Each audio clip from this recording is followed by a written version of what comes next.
Hello, Com 103 online students. This is the midterm study guide video. I'm going to go through the midterm study guide with you. You can use this video, pause it, rewind, take notes, and use this to study before you take the midterm exam on Cobra before the deadline at the end of this week's module. So let's jump right into it. First, actually, before we take a look at the study guide itself, I've got Cobra open here. There's the most recent announcement that was posted regarding the week 4 module being open. There's 3 different sections in the week 4 content. The first is the midterm exam. There's 2 things in there. There's the midterm study guide and the actual exam itself, which you will take online on Cobra. More to come on that here in a moment. There's also a module correlated directly to speech number 2, which is the demonstrative speech.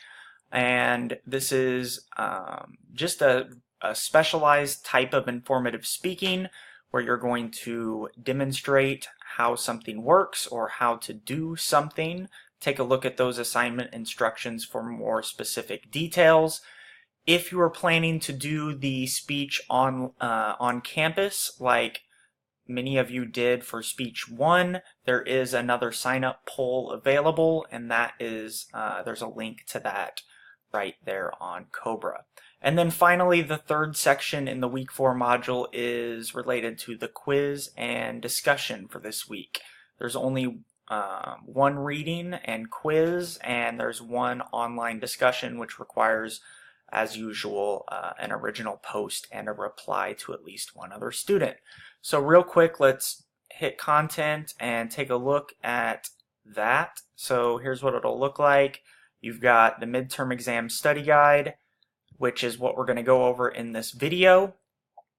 And that's available here on Cobra. You can download it.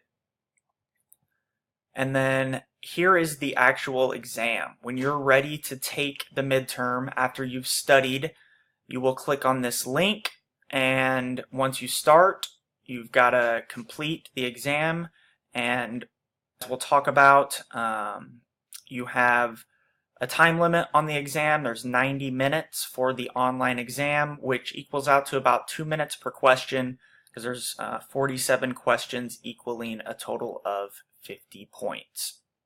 So that's the midterm exam. We're going to go into the study guide here in just a moment. For speech number 2, the demonstrative speech, here is your specific assignment information.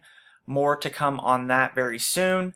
If you're planning to do that speech on campus, here is the sign-up poll. And then finally, the week 4 reading and quiz. That is related to design, and you're going to be reading about design principles when developing slides for visual presentations and best practice for putting those together. You'll also be doing a discussion post related to that same topic. My internet's being slow here.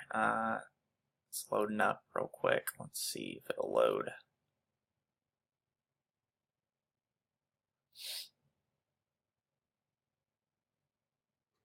Okay, well, let's just move on while that loads up. I've got the midterm exam study guide right here, and let's just dive right into it. Chapter 1, I'm gonna, just a note real quick, I am gonna go kind of quick here.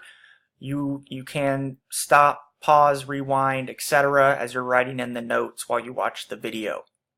So, first, Chapter 1, public speaking is the very first thing that we define. Public speaking occurs when one person prepares and delivers a talk for a group that listens. That's it. But it's important to note that the group actually listens. That's what defines it as public speaking. So public speaking occurs when one person prepares and delivers a talk for a group that listens. Moving on, the book talks a lot about cultures and the way that language and words and public speaking is how it's integrated with culture and the way that it, affects culture throughout time, and the way that language changes and the way that language affects culture and culture affects language, and so on and so forth. So we define culture and co-cultures right off the bat. Cultures are integrated systems of learned beliefs, values, attitudes, and behaviors. So a culture is an integrated system of learned beliefs, values, attitudes, and behaviors. That said, while we could talk about American culture, that is definitely a thing. I think we could all agree that not all Americans are the same. So with that said, every culture has subcultures or little pockets within it, and we call those co-cultures, and we define them as groups who share many aspects of the dominant culture, but diverge in some way. So these co-cultures can be related to ethnicity, geography, even things like music, hip-hop culture, punk rock culture. All of these things make up the larger dominant culture. Okay, moving on. Cultural resources. These are those things that make a culture. Integrated systems of learned beliefs, attitudes, behaviors. So what are those things? Beliefs. These are ideas that we mentally accept as true or false. Next, attitudes. Attitudes are our predispositions. So it's the way that we're predisposed to evaluate people, objects, symbols, etc. And finally, behaviors. These are the actions that we consider appropriate or normal. Okay, moving on. Critical thinking, something very important. I used to teach a course just on critical thinking and logic. It plays a big role in being a good and effective public speaker. So what is critical thinking? Critical thinking is the ability to engage in reasoned discourse. So that means using good reasoning and logic when you're making an argument, presenting information, etc. Finally, we wrap up Chapter 1 with the transactional model of communication. This includes 6 specific parts. There is an effective visual in the text to help you visualize this. But essentially, the transactional model of communication is a way that many media theorists and researchers and scholars have defined and come to understand the process of communication over the years. And it includes, like I said, these 6 parts: sender, message, channel, receiver, feedback, and noise. So what are the 6 parts? The sender. The sender encodes a message. Okay? This is like talking or writing or typing. The message itself has to be intentional or purposeful. The channel. This is the way that the message travels. Okay, so it can be in the air, so voice to ear, sound waves in the air. It could be radio, it could be television, it could be the internet. It's the way that the message travels from the sender to our 4th part, the receiver. The receiver decodes the message, and this is essentially understanding the message and processing the message. Feedback. Feedback goes through a channel back to the sender who adapts to it. This is the step that completes the circle and the loop from the receiver back to the sender, and that process continues over and over again. And then finally, noise. Noise can be external or internal, and this is anything that interferes with the message or its reception. So external noise, obviously, if there's you're trying to give a speech by a construction site, it's going to be hard for the people to understand what you're saying. Internal noise, let's say that you're having a really stressful day and you come to class to give your speech or to take an exam, and you're not able to focus because the internal noise is interfering with that message. Okay? That's the transactional model of communication. Chapter 2, moving on, this talks about, starts by talking about the canons. These were developed a long time ago and have permeated in the way that we understand developing a topic and an idea, then organizing that into an intro, a body, and a conclusion, all the way through to the process of delivering the speech. So the first canon is the canon of invention.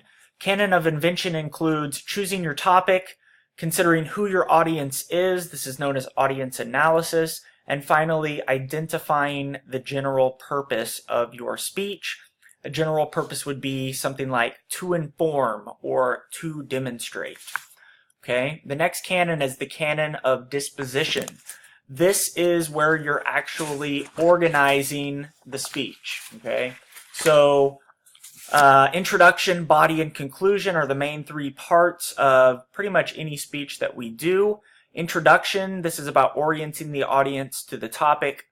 It usually includes an attention grabber, a thesis statement, a main point preview, and then a transition to the body.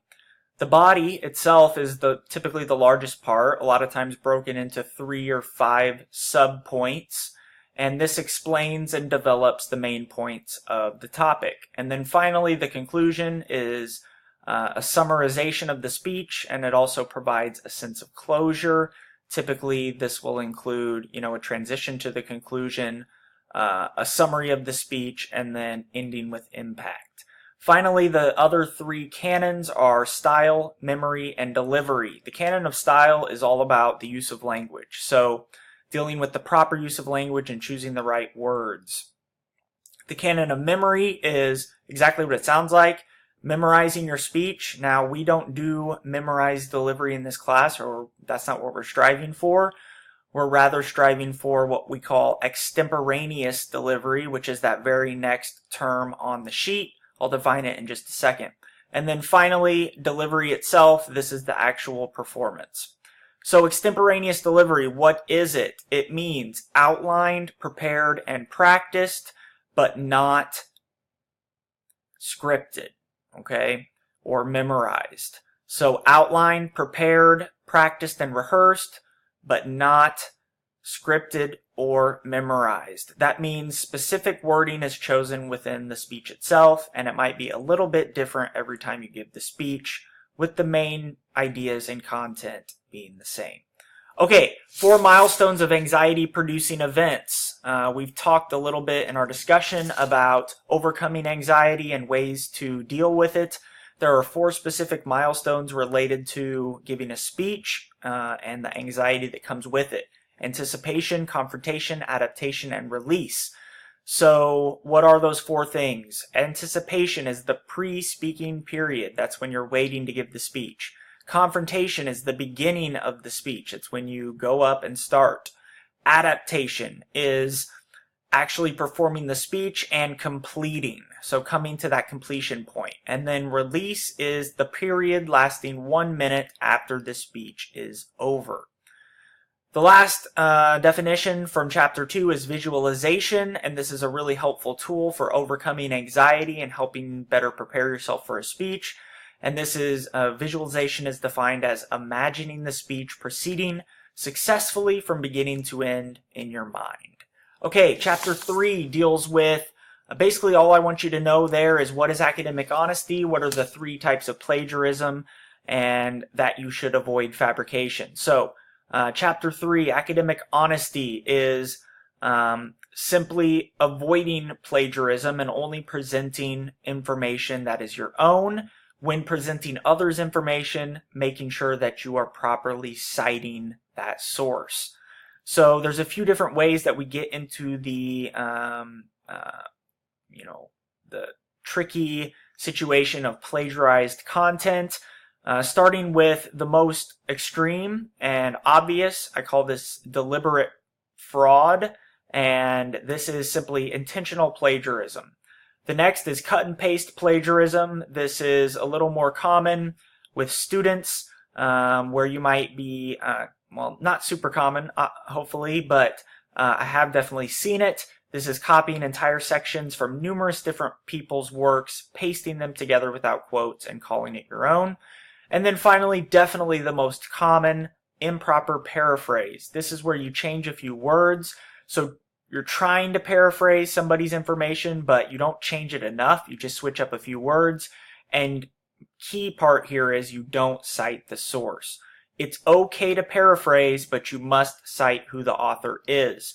If you're using it word for word, put it in quotes and cite the author. Okay? And then finally from chapter 3, avoid fabrication. So don't ever make up information and don't ever cite a reference that you didn't actually read. Okay? All right, we'll move on to chapter 4 and continue the midterm study guide in part 2 of this video. Thanks.